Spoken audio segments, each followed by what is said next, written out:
Žinios lengvai.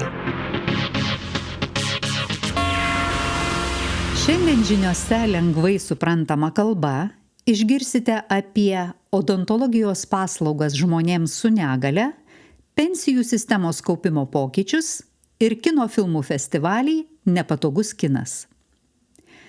Odontologijos paslaugos žmonėms su negale. Nuo kitų metų žmonės su negale galės gauti odontologijos paslaugas savo namuose. Odontologija yra dantisto paslaugos, pavyzdžiui, dantų taisymas ar dantų traukimas.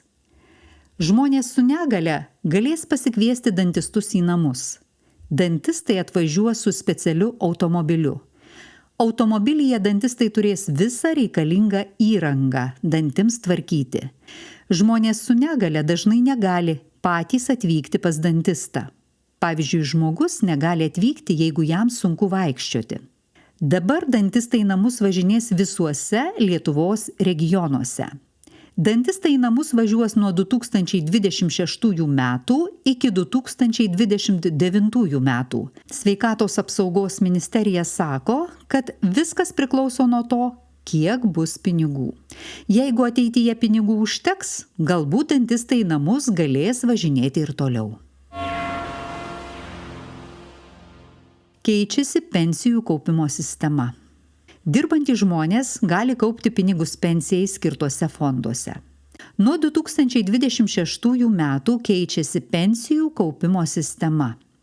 Iki šiol žmonės buvo įtraukiami į pensijų kaupimą be jų sutikimo.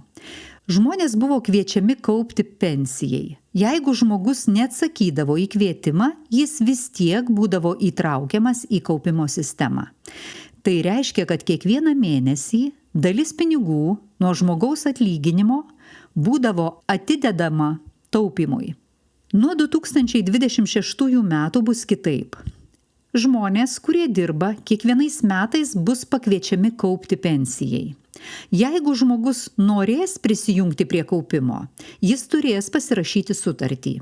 Jeigu žmogus neatsakys į kvietimą, jis nebus automatiškai įtraukiamas į kaupimo sistemą. Žmonės, kurie dabar kaupia pensijai, galės pasitraukti iš kaupimo. Žmonės galės atgauti pinigus, kuriuos kaupė pensijai. Nauja tvarka pradės galioti nuo 2026 metų sausio 1 dienos. Dabar nieko daryti nereikia. Dabar žmonės gali ramiai susipažinti su informacija ir apsispręsti. Apklausos rodo, kad maždaug pusė Lietuvos gyventojų norės pasitraukti iš pensijų kaupimo. Filmų festivalis Nepatogus kinas. Praeitą savaitę prasidėjo filmų festivalis Nepatogus kinas. Festivalis vyksta jau 19 kartą. Šiemet festivalis vyks iki spalio 26 dienos. Festivalio pavadinimas yra Nepatogus kinas. Tai reiškia, kad filmuose rodomi dalykai, apie kuriuos žmonėms yra sunku kalbėti. Pavyzdžiui, žmonėms yra sunku kalbėti apie karą. Festivalyje yra rodomi filmai apie karą. Filmai yra ir apie kitas nepatogias temas, pavyzdžiui, gamtos katastrofas, negalę, politiką. Visi festivalyje rodomi filmai skatins žmonės susimastyti. Filmus galima žiūrėti skirtinguose miestuose – Vilniuje, Kaune, Šiauliuose, Alytuje.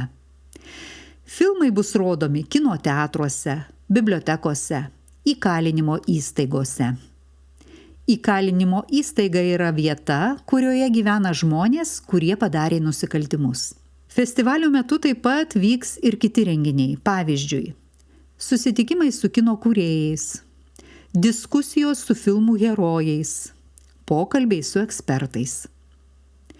Festivalio programą galite rasti internetinėme puslapyje nepatoguskinas2025.lt. Festivalio filmus galima žiūrėti ir savo namuose.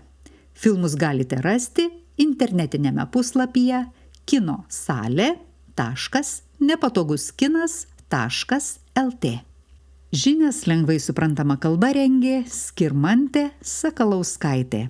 Vertino Valda Dzemonaitė, Olga Podzemelnaja ir Lukas Večerskas. Skaitė Lina Žaltauskaitė.